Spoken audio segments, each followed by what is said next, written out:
आज तो हमने इतने मन से कढ़ाई पनीर और मिक्स वेज बनाई है, कम से कम आज तो हमारे खाने की तारीफ होनी चाहिए।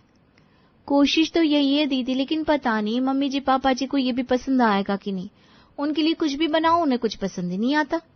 गरिमा और पूजा खाना बनाकर टेबल पर सर्व करती है, लेकिन होता कुछ वैसा ही है जैसा उन्होंने सोचा था। अरे यह क्या बना दिया बहू, बिल्कुल भी स्वाद नहीं आ रहा है खाने में। पता नहीं तुम खाने में ऐसा कौन सा मसाला डालती हो जिससे खाने में स्वाद ही नहीं आता। अरे ठीक तो बना है मम्मी, मुझे तो टेस्ट में कोई कमी नहीं लग रही है। अरे ये शहरी खाना तुम लोगों को ही पसंद आता है, असली स्वाद तो हमारे गांव के खाने में होता था। जब से शहर शिफ्ट हुआ है तब से खाने पीने का मजा ही चला गया। बेचारी बहुएं इतनी मेहनत करके खाना बनाती और सुनना उन्हें अंत में यही पड़ता। आज सुबह से ही घर में गांव के खाने की बड़ी बातें हो रही थी और शाम को ही गांव से चाची सास का फोन आ गया। प्रणाम जीजी, कैसे हो? इतने दिन हो गए, आप लोग तो गांव आते ही नहीं। लगता है शहर जाकर गांव को भूल ही गए और हम गांव वालों को भी भूल गए। अरे ना ना सुमित्रा, ऐसी कोई बात ना है। हम तो खुद कई दिन से गांव आने की सोच रहे थे। आज दोनों बेटे घर आएंगे ना तो बात करते हैं उनसे गांव आने की। सिर्फ बात से काम न चलेगा जीजी, इस बार आप सबको गांव आना ही पड़ेगा। पूरे 3 साल हो गए गांव आए। अच्छा ठीक है सुमित्रा, मैं कोशिश करती हूँ। सुमन सबसे बात करती है और 2 दिन बाद ही सब गांव के लिए निकल जाते हैं। वाह, गांव में आते ही कितनी सुकून की सांस मिलती है। अरे ताई जी प्रणाम, ताऊ जी प्रणाम, कैसे हो भैया भाभी? अरे सब बिल्कुल मस्त है। तू तो बहुत बड़ा हो गया, मुझे तो लगा था अभी भी वैसा ही होगा टिंगू सा। क्या भैया आप भी? हंसी मजाक करते हुए सब घर में आते हैं। तभी चाची सास सबके लिए दूध का भरा हुआ ग्लास लेकर आती है। अरे चाची जी, दूध, वो भी इतना सारा? अरे बस एक छोटा सा गिलास ही तो है। वैसे भी गांव में जब भी कोई घर आता है ना तो उसे चाय वाय नहीं देते, यहाँ तो दूध और लस्सी का ही रिवाज चलता है। कुछ भी कहो, लेकिन गांव का दूध पीकर मजा आ गया। अब बस खाने में भी मजा आ जाए। अरे हाँ हाँ भाई साहब, मैंने आप सबके लिए गर्मा गर्म आलू टमाटर की सब्जी और दाल बनाई है। आप सब हाथ मुंह धोकर आ जाओ, मैं खाना लगा देती हूँ। चलिए चाची जी, फिर हम भी आपकी मदद कर देते हैं। अरे ना ना बहू, खाना तो बन गया है, तुम भी हाथ मुंह धोकर आ जाओ, तुम भी तो थक गई होगी ना। सब हाथ मुंह धोकर खाना खाने बैठते हैं। ये लो जीजी, सबसे पहले आपकी थाली। अमित बेटा, सबको खाना दे। वाह वाह वाह, क्या खुशबू आ रही है खाने की। अरे सिर्फ खुशबू ही नहीं, खाने का स्वाद भी बहुत अच्छा है। आज तो खाना खाकर मजा ही आ गया। सच में, पता नहीं आज कितने सालों बाद इतना अच्छा खाना खाया है, वरना इनके खाने में तो हमें कोई स्वाद ही नहीं आता। क्या मम्मी जी आप भी? हम दोनों खाना बनाने में इतनी मेहनत करते हैं, लेकिन पता नहीं आपको पसंद क्यों नहीं आता। अरे कोई बात नहीं बहू, ऐसा तो चलता ही रहता है। खैर तुम दोनों खाना खाओ और बताओ कैसा है। खाना तो अच्छा है चाची जी, और टेस्ट भी काफी अलग है। एकदम सिंपल लेकिन अच्छा लग रहा है। गांव की खाने की यही बात होती है बेटा, कम मसाले में भी स्वाद अच्छा आता है। ज्यादा मसाले डालने की कभी जरूरत ही नहीं पड़ती। और एक इन दोनों के हाथ का खाना कितना भी मसाला डाल ले, लेकिन मजा ले कोई स्वाद आ जाए। यहाँ पर तो दाल चावल भी सुमित्रा ने इतने स्वाद बनाए हैं, इसके आगे तो दुनिया का बड़ा से बड़ा शाही खाना भी फेल है। अब इन बातों से दोनों बहुएं और चिढ़ जाती हैं। खाना पीना खाकर दोनों बहुएं बर्तन धोने बैठती हैं। दीदी एक बात समझ में नहीं आ रही, यहाँ चाची जी ने सब्जी में कोई अलग मसाला भी नहीं डाला, यहाँ तक कि बस हल्का सा तड़का लगाकर सब्जी बनाई और मम्मी पापा को इतनी पसंद आ गई। ऐसा कैसे हो सकता है? लगता है चाची जी ने सब्जी में कुछ अलग से डाला था, कुछ अलग सा टेस्ट आ रहा था सब्जी में। क्या पता उसी वजह से मम्मी जी पापा जी को सब्जी इतनी पसंद आ गई हो। शाम को चाची जी सबका खाना डालेंगी ना, तब ध्यान से देखेंगी। रात को जैसे ही चाची सास खाना बनाकर सबको सर्व करती है, दोनों बड़े ध्यान से देख रही थी। अरे दीदी ध्यान से देखो, चाची जी ने सब्जी में घी डाला। अच्छा, तो ये सीक्रेट है इनकी सब्जी का। इस घी की वजह से ही सबको सब्जी इतनी अच्छी लग रही है। तो ठीक है ना, अब से हम भी बिना मेहनत की सब्जी बनाएंगे और उस पे ऊपर से 1 चम्मच घी डाल देंगे। फिर हमारी भी टेंशन खत्म कि मम्मी पापा को हमारी सब्जी पसंद आएगी कि नहीं। जब सारा कमाल घी को ही करना है तो हम इतनी मेहनत क्यों करें। अब दोनों बहुओं के दिमाग में ये बात बैठ गई कि सब्जी में स्वाद तो घी से ही आएगा। 1 हफ्ते बाद सब गांव से वापस आए। लो जी, आ गए घर वापस। अब फिर से वैसा ही खाना खाना पड़ेगा। 1 हफ्ते गांव में खाना खाकर कितना मजा आ गया। आप टेंशन ना लो मम्मी जी, हम दोनों अच्छा खाना ही बनाएंगे और देखना इस बार आपको हमारे हाथ का खाना पक्का पसंद आएगा। अच्छा, लगता है गांव में सुमित्रा से खाना बनाना सीख कर आई है। चलिए देखते हैं अब कैसा खाना बनाती हो तुम दोनों। दोनों किचन में खाना बनाने जाती हैं। दाल और लौकी की सब्जी तो बन गई दीदी। हाँ, मेरे भी मलाई कोफ्ते बन गए। मैंने तो चावल में भी ना थोड़ा सा घी डाल दिया है और आटा गूंथते वक्त आटे में भी, और सब्जी में भी ना अच्छे से चम्मच भर भर के घी डाल देना। घी से ही तो वो वाला टेस्ट आएगा। डाल दिया दीदी, सबकी सब्जी में घी डाल दिया, अब आएगा मजा। सब्जी में अच्छे से घी डाल डालकर उन्होंने खाना टेबल पर सर्व किया। अरे आज तो आप दोनों बड़ी खुश लग रही हो, क्या बात है? कुछ नहीं प्रियांशु जी, बस वो आज खाना ना बड़ा टेस्टी बना है तो सबको खाने में मजा आएगा, यही सोच सोच कर खुश हो रहे थे हम दोनों। खाइए ना आप सब। ये क्या बना दिया बहू? मुझे तो लगा था तुम इतनी खुश होकर कह रही हो तो आज कुछ अच्छी सी सब्जी बनाई होगी तुमने, लेकिन इसमें तो वैसा ही स्वाद आ रहा है। हाँ बहू, गांव में इतने दिन इतनी अच्छी सब्जी खाने के बाद अब तो ये सब्जी बिल्कुल भी नहीं खाई जा रही। एक काम करो, मुझे अचार लाकर दे दो, मैं उसके साथ ही खा लूंगा। हाँ, ये सब्जी तो मुझसे भी नहीं खाई जा रही। एक काम करो, सबको अचार ही दे दो। क्या? अरे क्या क्या, जाओ जल्दी से अचार लेकर आओ। उन दोनों ने सब्जी को एक एक चम्मच खाया और उसके बाद सारा खाना अचार के साथ ही खाया। अब दोनों बहुएं फिर से सोच में पड़ गई। जब चाची जी ने सब्जी में घी डाला था तो सबको बहुत पसंद आया, और हमने डाला तो इन्होंने सब्जी ही छोड़ दी। कहीं हमने कुछ गड़बड़ तो नहीं कर दी दीदी? पक्का चाची जी ने सब्जी में घी ही डाला था ना? हाँ, मतलब सब्जी में ऊपर से तो घी ही डाल सकते हैं, घी के अलावा और क्या डाल सकते हैं? मुझे तो टेस्ट भी ना घी जैसे ही आ रहा था। दीदी आ तो रहा था, लेकिन एक बार चाची जी से पूछ ले क्या पता हम ही कुछ गलत कर रहे हो, वरना अगर चाची जी ने सब्जी में घी डाला होता तो फिर हमारी सब्जी भी टेस्टी लगती। हाँ, बात तो तुम्हारी ठीक है, एक बार चाची जी से फोन करके पूछ लेते हैं। दोनों बहुएं अपनी चाची सास को फोन करती हैं। प्रणाम चाची जी, कैसी हैं आप? अरे मैं तो बिल्कुल ठीक हूँ बहू, तुम्हें मेरी याद कैसे आ गई, बोलो क्या बात है?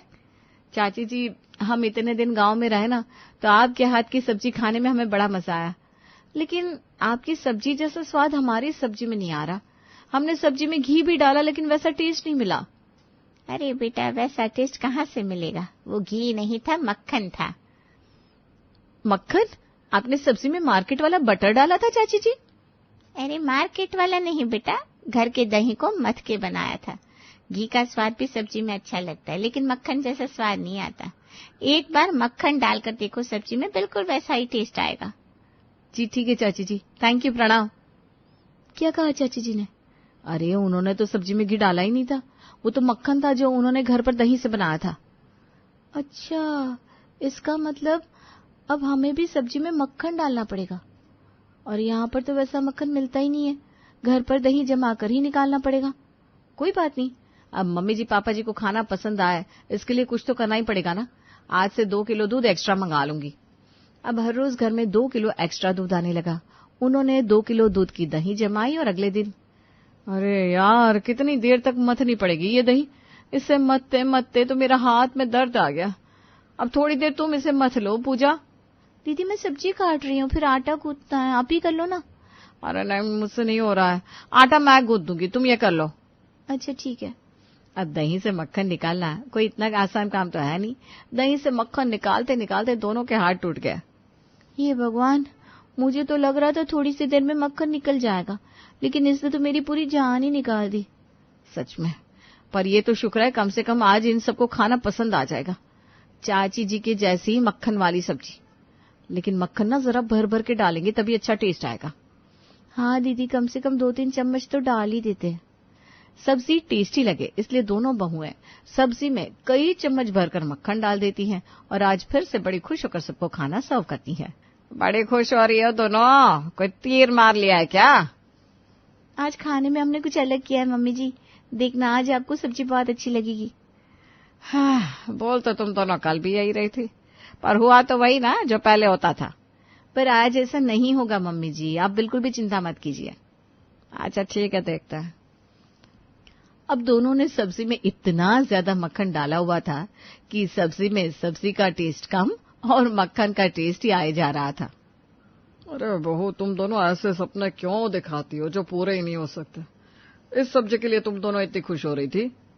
क्यों, क्या हुआ पापा जी? तुम दोनों क्यों हमारा पारा हाई करना चाहती हो? बेटा क्या सब्जी बनाई है, ये कैसा टेस्ट है इसका? क्या मतलब आज भी सब्जी अच्छी नहीं बनी? क्या आज क्या सब्जी 5 स्टार होटल के शेफ ने बनाई है जो हमें अच्छी लगेगी? पता नहीं हर रोज कोई ऐसे इतनी बुरे टेस्ट की सब्जी कैसे बना सकता है। आज तो मुझे भी सब्जी का टेस्ट कुछ अजीब सा लग रहा है। आप तो रहे नहीं तो प्रियांशु जी, एक तो इतनी मेहनत करके हमने सब्जी बनाई, ऊपर से तारीफ तो छोड़ो बुराई कर रहे हो। अरे लेकिन सच में सब्जी में अलग सा ही टेस्ट आ रहा है। शायद सब्जी में आज मसाला कम हो गया है। अच्छा, सब्जी में इतना मक्खन डालेंगे तो मसाले का टेस्ट तो कम हो ही जाएगा। अगले दिन, दीदी कल सब्जी में इसलिए टेस्ट नहीं आया था क्योंकि मक्खन की वजह से मसाला कम हो गया था, लेकिन आज ना हम पहले ही ज्यादा मसाला डालेंगे तो सब्जी बहुत मस्त लगेगी। हाँ एक काम कर, मैं सब्जी बना लेती हूँ, तब तक तुम मक्खन निकाल ले। क्या मक्खन? नहीं नहीं नहीं, मैं नहीं निकालने वाली। कल मक्खन निकालने के चक्कर में मेरे हाथों में दर्द हो गया था। हाँ तो तुमने अकेले ने थोड़ी ना मक्खन निकाला था, मैंने भी तो मदद की थी। और आज मैं सब्जी बना रही हूँ ना, तो मक्खन तुम निकालो। नहीं, मैं सब्जी बना दूंगी लेकिन मक्खन नहीं निकालूंगी। मक्खन तो आपको ही निकालना पड़ेगा। देखो आज ना मेरा मक्खन निकालने का बिल्कुल भी मन नहीं कर रहा है। आज तुम निकाल लो, कल मैं निकाल दूंगी बस। ठीक है, लेकिन कल आपको ही निकालना पड़ेगा। जैसे तैसे मुंह बनाकर पूजा मक्खन निकाल देती है, लेकिन हर रोज अब उनकी इस बात पर लड़ाई होती कि आखिर मक्खन निकालेगा कौन। इसी तरह कई दिन बीत गए। अरे हम तो मक्खन निकाल निकाल कर भी परेशान हो गए, लेकिन मजाल है कि अभी भी इनको हमारे हाथ का खाना पसंद आया हो। अभी भी सब्जी में वैसी ही कमियां निकालते रहते। लगता है हम दही ठीक से जमा नहीं रहे, इसलिए मक्खन अच्छा नहीं बन रहा है। वो दोनों आपस में बात कर रही थी कि डॉरबेल बजती है। पूजा जाकर दरवाजा खोलती है। अरे भैया, आप इस टाइम? दूध तो आप सुबह देकर चले गए थे। हाँ मैडम जी, लेकिन दूध का बिल देना भूल गया था, आपका पिछले महीने का बिल। पूजा वो बिल लेकर अंदर किचन में गरिमा के पास जाती है और बिल देकर उन दोनों की आंखें फटी की फटी रह जाती है। बाप रे बाप, 12,000 का बिल। अगर ये बिल घर में किसी ने देख लिया ना तो हमारी वाट लगा देंगे। इस मक्खन के चक्कर में कुछ ज्यादा ही खर्चा कर दिया हम दोनों ने। लेकिन तारीफ तो फिर भी नहीं हुई। ऐसा क्या था उस मक्खन में जो चाची जी सब्जी में डालती थी? वो सब्जी तो सबको बहुत अच्छी लगती थी, और जब हम सब्जी में मक्खन डाल रहे तो किसी को पसंद नहीं आ रही। अगले दिन, अरे गरिमा, पूजा देखो तो कौन आया है। दोनों बाहर आती हैं। अरे चाची जी आप? मैं और गरिमा दीदी अभी आपको याद कर रहे थे और देखो आप आ गई। बहुत अच्छा लगा जो आप हमसे मिलने आई। हाँ चाची जी, अब आप इस बार आई हो ना तो कम से कम 4-5 महीने रुक कर ही जाना। अरे इतने दिन नहीं बहू, मैं तो बस कुछ दिन के लिए आई हूँ। अरे ऐसे ही खड़ी रखोगे क्या अपनी चाची जी को? चलो जाओ अपनी चाची जी के लिए कुछ खाने पीने को लेकर आओ। जी मम्मी जी। गरिमा और पूजा किचन में जाती है और चाची जी के लिए चाय की जगह दूध का बड़ा सा ग्लास भर कर ले आती है। अरे दूध? हाँ चाची जी, आपको चाय कम पसंद है ना, इसलिए आपके लिए गर्मा गर्म दूध। इसमें आपके लिए स्पेशल दूध का मसाला भी डाला है। सब्जी में मसाले तो ठीक से डाले नहीं जाते, आए बड़े दूध में मसाला डालने वाली। क्या कहा मम्मी जी? अब ये सब छोड़ो, जाकर खाना बना लो और थोड़ा अच्छा खाना बनाना, कहीं अपनी चाची जी के सामने बेइज्जती ना करवा दो। अरे ऐसी क्या बात है जीजी, बहुएं खाना तो अच्छा ही बनाती है। बस खाने में दाल जरूर बना लेना बेटा, मेरा ना आज दाल खाने का मन कर रहा है। जी ठीक है चाची जी। दोनों ने किचन में जाकर खाना बनाया और हर रोज की तरह आज भी खाने में खूब सारा मक्खन डाल दिया। बाकी किसी को ना सी, चाची जी को तो खाने में मजा आ ही जाएगा, और जब चाची जी हमारी तारीफ करेंगी ना तब सबको समझ में आएगा हम कितना अच्छा खाना बनाते हैं। टेबल पर खाना सर्व होता है, लेकिन सबके साथ साथ आज तो चाची जी ने भी खाना खाते ही मुंह बना लिया। बेचारी कुछ नहीं बोली। तुम दोनों को पहले ही बोला था ना अच्छा खाना बनाना, पता नहीं ये कैसा अजीब सा स्वाद आ रहा है इसके अंदर। सुमित्रा ने अपने घर पर कितना अच्छा अच्छा खाना बनाकर खिलाया था हमें, और तुम उसे ये खाना खिला रही हो। अरे नहीं जीजी, खाना तो अच्छा बना है, मुझे तो ऐसा ही खाना पसंद है। बहुत अच्छा बनाया बेटा तुम दोनों ने। हमें पता था चाची जी आपको ये खाना बहुत पसंद आएगा। इन सबको ना हमारी कदर ही नहीं है। क्यों खामखा इनकी तारीफ कर रही हो सुमित्रा, बिना बात के झाड़ पर चढ़ जाएंगी। अब सुमित्रा जी बोलना तो बहुत कुछ चाह रही थी, लेकिन बोल नहीं पाई। उन्होंने चुपचाप खाना खा लिया, लेकिन खाना खाने के बाद, अरे बहू तुम अभी तक किचन में ही हो? हाँ चाची जी, बस थोड़े से बर्तन धोने हैं, उसके बाद हम भी रूम में चले जाएंगे। आपको कुछ चाहिए था क्या? नहीं बहू, कुछ नहीं चाहिए, लेकिन कुछ पूछना था। बोलिए ना चाची जी, क्या बात है? तुम दोनों सच सच बताओ, तुमने सब्जी के अंदर क्या डाला था? क्या मतलब? मतलब कि सबके सामने मैंने बोला नहीं, लेकिन सब्जी में कुछ अलग सा, थोड़ा अजीब सा टेस्ट आ रहा था। ऐसे लग रहा था जैसे मक्खन की सब्जी बनाकर खिला दी है तुम दोनों ने। मक्खन की सब्जी नहीं चाची जी, सब्जी में मक्खन डाला था। आपने बोला था ना सब्जी में मक्खन डालकर अच्छा टेस्ट आता है, और आप भी तो सबको सब्जी में मक्खन डालकर देती थी, तो सबको वो सब्जी बहुत टेस्टी लगती थी। लेकिन हम तो इतने टाइम से सब्जी में मक्खन डाल रहे हैं, लेकिन हमारी सब्जी की कोई तारीफ ही नहीं कर रहा। अरे बेटा, मैंने तुम्हें सब्जी में मक्खन डालने को कहा था, मक्खन में सब्जी नहीं। तुमने सब्जी में इतना ज्यादा मक्खन डाल रखा था कि मक्खन के अलावा किसी और चीज का टेस्ट ही नहीं आ रहा था। सब्जी में एक एक चम्मच मक्खन बहुत रहता है, उसी से अच्छा टेस्ट आता है। अगर ज्यादा मक्खन डाल दोगी तो पूरी की पूरी मक्खन की सब्जी बन जाएगी। शायद इसीलिए किसी को पसंद नहीं आ रही। क्या? और हमें लगा जितना ज्यादा मक्खन डालेंगे सब्जी उतनी ज्यादा अच्छी लगेगी। नहीं बेटा, चीज चाहे कितनी भी अच्छी हो, लेकिन उसकी मात्रा अधिक या कम हो जाए तो वो खराब लगने लगती है। अब से तुम सब्जी में 1 चम्मच मक्खन डालना, फिर देखना सब कैसे तुम्हारी तारीफ करते हैं। जी ठीक है चाची जी, हम ऐसा ही करेंगे। अगले दिन दोनों सब्जी बनाती हैं और अब सबकी कटोरी में 1-1 चम्मच मक्खन से ज्यादा मक्खन नहीं डालती। आज फिर से बड़ी खुश हो रही हो तुम दोनों, लेकिन चिंता मत करो, सब्जी तुम्हारी वैसी बनी होगी। आज तो गारंटी है मम्मी जी, सब्जी 1 नंबर बनी है। चलो फिर खा कर देखता है। अरे वाह, आज तो कमाल ही हो गया। आज तुम्हारे हाथ की सब्जी, ऐसा क्या डाल दिया सब्जी में? बस हमारा सीक्रेट है मम्मी जी। भाई जो भी सीक्रेट है, लेकिन अब से सब्जी ऐसे ही बनाना। बहुत टेस्टी बनी है। सच कहूं बहू, आज आया है सब्जी का असली स्वाद। आज तो खाना खाकर मजा ही आ गया। उनकी चाची सास उन दोनों की तरफ देखकर मुस्कुराती है और फाइनली चाची जी की एक छोटी सी गाइडेंस से सबको उन दोनों के हाथ का खाना पसंद आ जाता है। और इतने समय से जो वो दोनों सबसे अपने खाने की तारीफ सुनना चाहती थी, वो आज फाइनली मिल ही जाती है।